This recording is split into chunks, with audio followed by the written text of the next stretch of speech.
Assalamualaikum warahmatullahi wabarakatuh. Selamat siang, selamat sore, selamat malam, selamat pagi. Salam sejahtera untuk sahabat semua dimanapun berada. Sahabat hikmah dalam kisah yang berbahagia dan semoga dirahmati Allah. Semoga kita semua selalu dalam keadaan sehat walafiat. Selamat berjumpa kembali dalam episode hikmah dalam kisah. Kali ini kita masuk di episode kisah yang ke-11. Semoga kita bisa mengambil hikmah dan pelajaran untuk kehidupan kita yang lebih baik ke depan. Episode ini mengangkat sebuah kisah yang berkaitan dengan kehidupan seorang wanita jelata. Berburuk rupa namun sangat berharga di hadapan seorang penguasa. Sahabat hikmah dalam kisah yang berbahagia dan semoga dirahmati Allah. Seorang gubernur pada zaman Khalifah Al-Mahdi pada suatu hari mengumpulkan sejumlah tetangganya dan menaburkan uang dinar di hadapan mereka. Semuanya saling berebutan memunguti uang itu dengan sukacita, kecuali seorang wanita kumal, berkulit hitam dan berwajah jelek. Ia terlihat diam saja tidak bergerak, sambil memandangi para tetangganya yang sebenarnya lebih kaya dari dirinya, tetapi berbuat seolah-olah mereka orang-orang yang kekurangan harta. Sahabat hikmah dalam kisah yang berbahagia dan semoga dirahmati Allah. Dengan keheranan sang gubernur bertanya, "Mengapa engkau tidak ikut memunguti uang dinar itu seperti tetangga engkau?" Janda bermuka buruk itu menjawab, "Sebab yang mereka cari uang dinar sebagai bekal dunia. Sedangkan yang saya butuhkan bukan dinar melainkan bekal akhirat." "Maksud engkau?" tanya sang gubernur mulai tertarik akan kepribadian perempuan itu. "Maksud saya, uang dunia sudah cukup. Yang masih saya perlukan adalah bekal akhirat, yaitu salat, puasa dan zikir.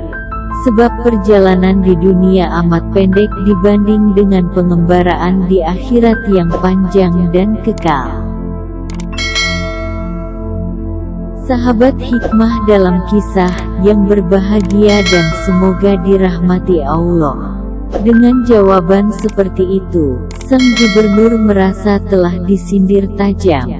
Ia insaf, dirinya selama ini hanya sibuk mengumpulkan harta benda dan melalaikan kewajiban agamanya.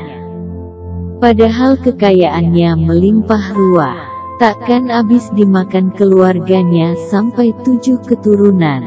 Sedangkan umurnya sudah di atas setengah abad, dan malaikat Israel sudah mengintainya. Akhirnya sang gubernur jatuh cinta kepada perempuan lusuh yang berparas tidak cantik itu. Kabar itu tersebar ke segenap pelosok negeri. Orang-orang besar tak habis pikir, bagaimana seorang gubernur bisa menaruh hati kepada perempuan jelata bertampang jelek itu. Sahabat hikmah dalam kisah yang berbahagia dan semoga dirahmati Allah. Maka pada suatu kesempatan, diundanglah mereka oleh gubernur dalam sebuah pesta mewah. Juga para tetangga termasuk wanita yang membuat heboh tadi. Kepada mereka diberikan gelas kristal yang bertahtakan permata, berisi cairan anggur segar. Gubernur lantas memerintah agar mereka membanting gelas masing-masing. Semuanya terbengong dan tidak ada yang mau menuruti perintah itu. Namun, tiba-tiba terdengar bunyi berdenting, pertanda ada orang gila yang melaksanakan perintah itu. Itulah si perempuan berwajah buruk. Di kakinya pecahan gelas berhamburan sampai semua orang tampak terkejut dan keheranan. Gubernur lalu bertanya, "Mengapa kau banting gelas itu?" Sahabat hikmah dalam kisah yang berbahagia dan semoga dirahmati Allah. Tanpa takut wanita itu menjawab, ada beberapa sebab. Pertama, dengan memecahkan gelas ini berarti berkurang kekayaan tuan. Tetapi, menurut saya hal itu lebih baik daripada wibawa tuan berkurang lantaran perintah tuan tidak dipatuhi. Gubernur pun terkesima. Para tamunya juga kagum akan jawaban yang masuk akal itu. Sebab lainnya, tanya gubernur. Wanita itu menjawab, kedua, saya hanya menaati perintah Allah. Sebab di dalam Al-Quran, Allah memerintahkan agar kita mematuhi Allah, utusannya, dan para penguasa. Sedangkan tuan adalah penguasa atau ulil amri, maka dengan segala risikonya saya laksanakan perintah tuan. Sahabat hikmah dalam kisah yang berbahagia dan semoga dirahmati Allah. Gubernur kian takjub, demikian pula para tamunya. Masih ada sebab lain? Tanya gubernur melanjutkan. Perempuan itu mengangguk dan berkata, ketiga, dengan saya memecahkan gelas itu, orang-orang akan menganggap saya gila. Namun, hal itu lebih baik buat saya. Biarlah saya dicap gila daripada tidak melakukan perintah gubernurnya, yang berarti saya sudah berbuat durhaka. Tuduhan saya gila akan saya terima dengan lapang dada daripada saya dituduh durhaka kepada penguasa saya. Itu lebih berat buat saya.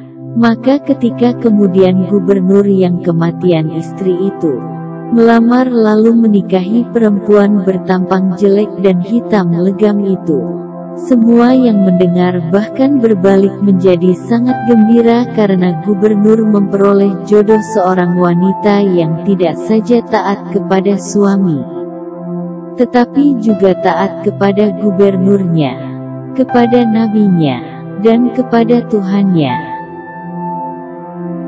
Sahabat hikmah dalam kisah yang berbahagia dan semoga dirahmati Allah.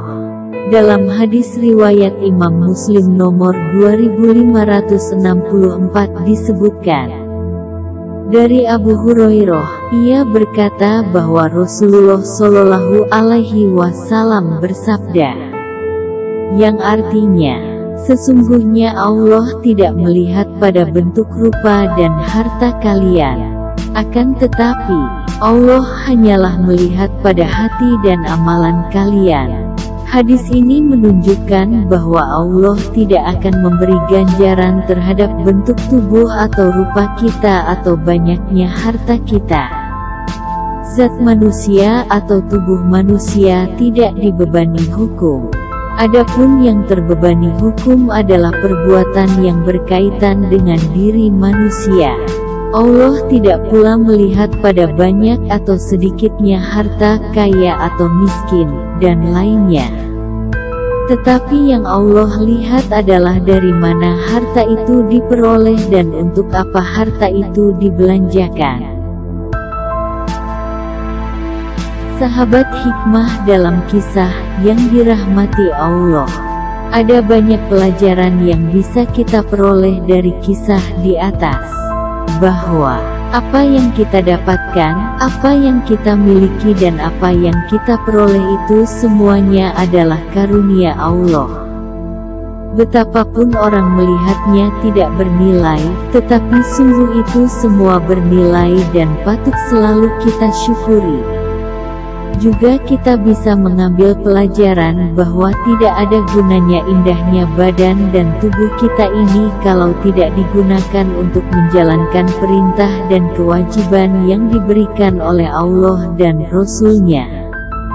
Juga tidak ada gunanya harta banyak yang kita miliki itu jika memperolehnya dilakukan dengan cara-cara yang dilarang oleh Allah dan Rasul-Nya. Dan semua harta benda yang kita miliki tidak akan bisa menyelamatkan kita di akhirat kelak jika tidak kita belanjakan ke dalam hal-hal yang baik dan kita belanjakan di jalan Allah. Wassalamualaikum warahmatullahi wabarakatuh.